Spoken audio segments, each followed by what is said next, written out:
How to check time spent on Instagram. That's what I will show you in this video. But before we begin, make sure to subscribe to the channel and ring the bell to get notified whenever a new video is uploaded. With that said, let's get started.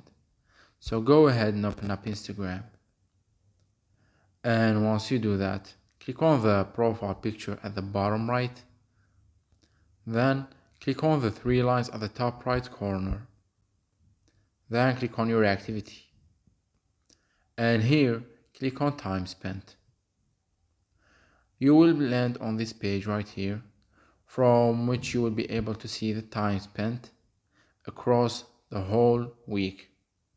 You can also set reminders to take breaks, as well as you can set daily time limit to how much you want to use Instagram.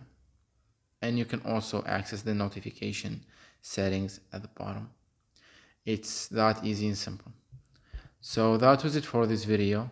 That's how you can check the time you spent on Instagram.